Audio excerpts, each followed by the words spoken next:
Estados Unidos anunciaram o envio de 50 especialistas em saúde pública a países africanos que estão sofrendo com o vírus Ebola. O surto de Ebola que está atingindo a África atualmente é o mais devastador de todos os tempos. Já matou centenas de pessoas. Você vai ver agora a luta dos médicos para salvar vidas num cenário de extrema dificuldade. E saber também se o Brasil está preparado para o caso de o vírus Ebola aparecer por aqui.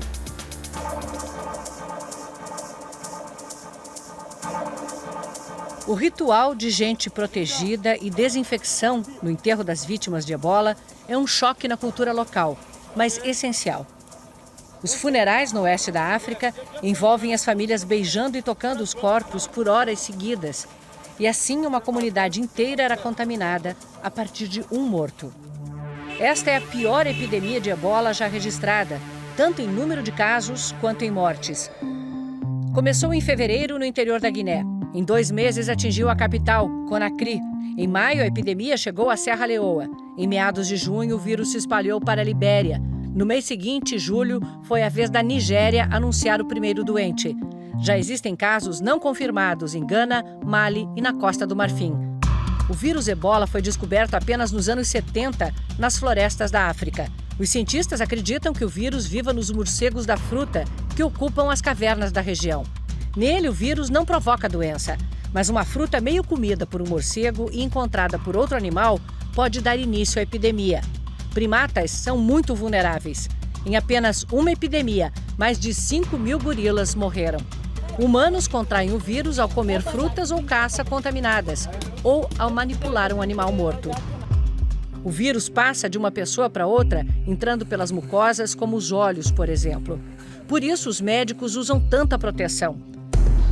Numa vila no interior da Guiné, durante um mês, esta médica brasileira esteve na linha de frente do combate à doença. Todos os médicos e enfermeiros usam roupas de proteção de borracha, cobrem até os olhos. Nenhuma parte do corpo fica exposta e a gente ainda põe um avental na frente, porque se por acaso o paciente que estiver internado estiver vomitando ou tiver diarreia, a gente tiver esse contato com a secreção, vai ficar ali no avental, não vai chegar nem no macacão de borracha. A cada entrada e saída, um rito. Tudo é desinfectado com cloro. São quase 5 minutos só para tirar a roupa de proteção de maneira adequada. Hoje, a maior parte dos doentes é atendida pela organização Médicos Sem Fronteiras. O brasileiro Paulo Reis está em Serra Leoa, onde a epidemia está mais forte. A situação é muito grave, né? Muitas pessoas contaminadas, a doença está se espalhando. É uma doença que tem destruído muitas famílias, né? Isso demanda muito recurso por parte da nossa organização. Esta semana a situação ficou ainda mais grave. O governo de Serra Leoa decretou estado de calamidade. Por telefone, o brasileiro desabafou. Projeto normal. Mesmo que você veja muitas pessoas morrendo numa emergência, a maioria sobrevive. O Ebola, infelizmente, a maioria não sobrevive. Por falta de material e treinamento, muitos médicos africanos também foram infectados.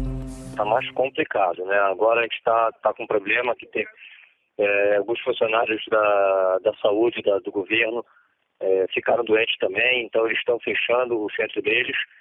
Então, basicamente, está mais complicado. Agora, o único centro é o nosso, né? Então, as coisas não estão indo muito bem por enquanto. A Organização Mundial de Saúde fez um alerta para o agravamento da epidemia. O risco é no mundo todo. Um passageiro assintomático que viaje carregando o vírus. Mas isso não significa que haverá epidemia. O Ebola vai chegar no Brasil? Tem uma chance grande da gente ter casos e certamente a gente vai investigar casos suspeitos. Qual é o risco que nós temos de que isso se torne uma epidemia grave, como está nesses países Serra Leoa, Guiné e Libéria? Muito pequeno, praticamente nenhum. A gente não precisa ficar tão assustado assim. Está fora do controle numa pequena região, de muito difícil controle, na verdade, de qualquer doença. Essa é apenas mais uma. Esta semana, os Estados Unidos mandaram buscar um médico e uma missionária americanos que foram infectados tratando pacientes na África e já estavam bastante doentes. Cuidados por médicos protegidos, os americanos levam o Ebola para o país, sabendo que podem impedir que o vírus se espalhe. O Brasil também está preparado para evitar uma epidemia, garantem os médicos da Fundação Oswaldo Cruz, no Rio. Nossa rede de prevenção e contenção de epidemias está entre as melhores do mundo. A gente precisa ter medo de ebola? A gente deve ter muito respeito, a gente deve se preparar com muita seriedade, porque certamente vai ser o desafio de lidar com o medo da população como um todo, porque tem todo um imaginário por trás disso. Mas a gente tem que saber também que a gente tem uma estrutura que é capaz de vencer esse desafio. Um mito é que o contágio acontece pelo ar. Se eu estivesse contaminada com o vírus, eu poderia, só na conversa, passar esse vírus para você? Na verdade, não é assim, né? Precisa realmente um contato. Nesses países até se aboliu o hábito de se abraçar as pessoas, de se beijar. É um vírus bem contagioso, ele pega por secreção, então é vômito, diarreia, suor, sangue, lágrima. O ebola começa com sintomas parecidos com gripe ou dengue hemorrágica. Dor de cabeça, dores pelo corpo, fraqueza, febre alta, dor de garganta. Em seguida vem vômito, diarreia, coceiras e manchas pelo corpo. Fígado e rins são afetados. Nos casos mais graves acontece hemorragia, tanto dos órgãos internos quanto o sangramento pelo nariz e pela gengiva. Quanto mais a doença avança, maior a concentração de vírus e mais fácil o contágio. Não há remédio contra o vírus que atinge igualmente adultos e crianças. Nossa, essa foi a parte mais difícil, porque a criança, se ela é suspeita, a mãe não pode entrar com ela pode se contaminar.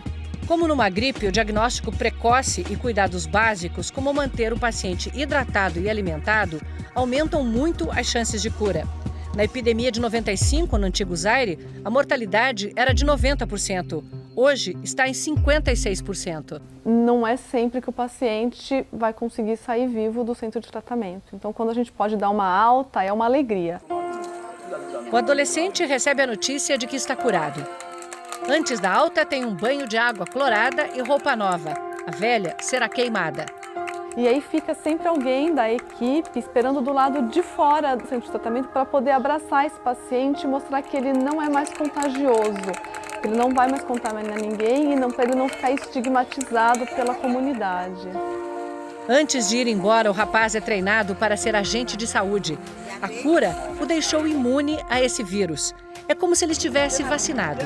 A felicidade do rapaz é distribuída em acenos na chegada à vila. O atestado de alta exibido com orgulho. Afinal, ele enfrentou a morte e venceu.